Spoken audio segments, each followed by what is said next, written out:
Bismillahirrahmanirrahim. Assalamu alaikum student. I hope you all are fine. I am your English teacher Miss Maria Majid from Behriya Model School P. Nadeem Maripur, secondary wing. Student, today I am going to teach you lesson number 4, the Ailing Grand Dame of France. The Ailing Grand Dame of France mean France का बूढ़ा होता हुआ dam या बीमार dam. एलिंग कहते हैं बूढ़ा या बीमार को, और ग्रैंड मीन अजीम. कौन से डैम की बात हो रही है? ये बात हो रही है फ्रांस के सिटी पेरिस में आईफल टावर की. फ्रांस के सिटी पेरिस में आईफल टावर जो है वो बहुत ज़्यादा फेमस है, दुनिया भर में बहुत ज़्यादा फेमस है. उसकी बात हो रही है कि ये जो है आईफल टावर अब बूढ़ा हो गया है.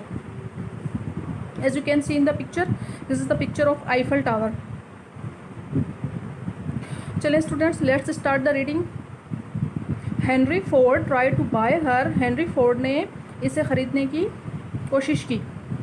किसे ख़रीदने की कोशिश की? आईफल टावर को. Maurice Utrillo painted her portrait.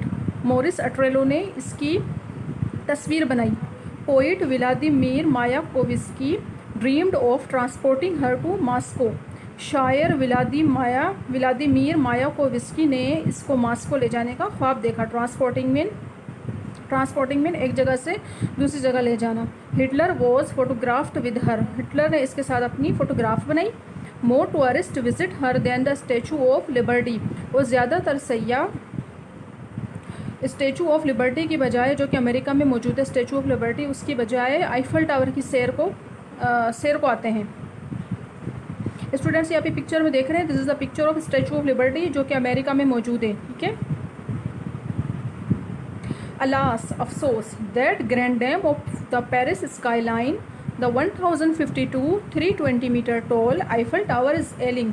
अफसोस कि ये ग्रैंड डैम, ये अजीम डैम जो कि पेरिस की बुलंदों वाला इमारतों में से है, आसमान को छूती हुई इमारतों में से एक है, जिसकी लंबाई 1052 फीट यानी कि 320 मीटर टॉल है, अब बूढ़ा हो गया है, अब बीमार हो गया है.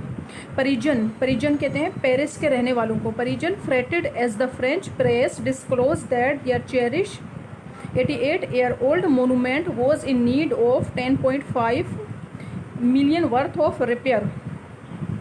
पेरिजन उस वक्त शदीद परेशान हो गए जब फ्रांस के अखबारात में इस बात का इंकशाफ हुआ. फ्रेट मीन परेशान होना, डिस्क्लोज मीन इंकशाफ होना, कि वो उस वक्त शदीद परेशान हो गए जब फ्रांस के अखबारात में इस बात का इंकशाफ हुआ कि उनका यादगार दिल अजीज़ 88 साल पुराना मोनूमेंट जो है वो अब उसकी रिपेयर के लिए 10.5 मिलियन की ज़रूरत है. उसकी रिपेयर के लिए किसकी ज़रूरत है? कितने डॉलर की? 10.5 मिलियन की.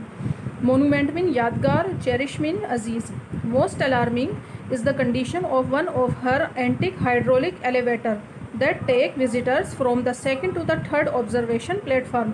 और सबसे ज़्यादा ख़तरनाक इसकी पानी से चलने वाली एलिवेटर यानी कि लिफ्ट की थी, जो कि विजिटर्स को एक प्लेटफार्म से दूसरे प्लेटफार्म तक लेकर जाती थी. अलार्मिंग मीन ख़तरनाक, हाइड्रोलिक मीन पानी से चलने वाली, और elevator mean lift. The towers chief engineer reported that the lift was suffering from serious fatigue. Tower के इंजीनियर ने ये बयान दिया कि लिफ्ट जो है वो सीरियस फटीग में मुब्तला है, यानी कि सीरियस पसमानदगी का शिकार है, कमज़ोरी का शिकार है. फटीग कहते हैं मानदगी को, कमज़ोरी, weakness.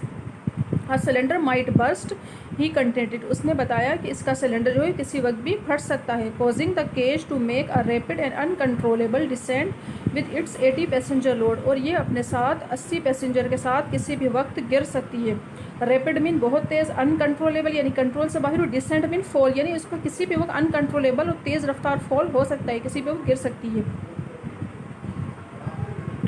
The tower's infirmities came to light just as the Society de la Tour Eiffel, a private and profitable management company, made a bid to negotiate a loan for the repairs that would be guaranteed by the city of Paris. Tower की कमज़ोरियाँ उस वक्त सामने आई, इन्फर्मिटीज़ कहते हैं कमज़ोरियों को, इस वक्त सामने आई जब एक प्राइवेट और मुनाफा कमाने वाली कंपनी जिसका नाम था सोसाइटी डी ला टूर आईफल ने कर्ज़ इसकी मरम्मत के लिए कर्ज़ हासिल करने की कोशिश की. और फ्रांस के शहरियों ने ये कर्ज़ देने की ज़मानत भी दी. गारंटीड कहते हैं ज़मानत देने को, बिड कहते हैं बोली लगाना, नेगोशिएट यानी बातचीत करें, यानी कि उस कंपनी ने कर्ज़ा हासिल करने के लिए बातचीत की. और वहाँ के पेरिस के शहरियों ने इस बात की गारंटी भी दी कि वो कर्ज़ में हेल्प करेंगे। The resulting outcry in the press appalled the society, और जिसकी वजह से अखबारात में जो ख़बरें शाया हुई कि उसको रिपेयर की ज़रूरत है, जो ख़बरें शाया हुई तो उसकी वजह से सोसाइटी को बहुत ज़्यादा धचका लगा। अपॉल्ड मीन खौफज़दा करना, आउटक्राई मीन शोर, एक शोर समझ गया प्रेस में। Scare headlines like will the Eiffel Tower die, खौफनाक हेडलाइन कि क्या आईफल टावर ख़त्म हो जाएगा। Were termed excessive and exaggerated, बहुत ज़्यादा गैर ज़रूरी और मुबालिगा आराई पर ये ख़बरें मुबनी थी कि क्या आईफल टावर ख़त्म हो जाएगा। एक्सेसिव कहते हैं हद से ज़्यादा, एग्जेजरेट कहते हैं बड़ा चढ़ा कर बयान करना। Still tourism went down by about 10% while visitors scanned the streets with nervous attention.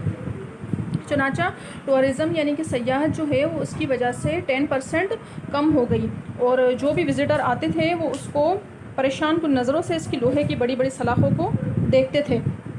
Scanned mean जायज़ा लेना, टूरिज़्म सयाहत, नर्वस परेशान होना। सो स्टूडेंट्स, आई होप कि आपको लेसन समझ आया होगा।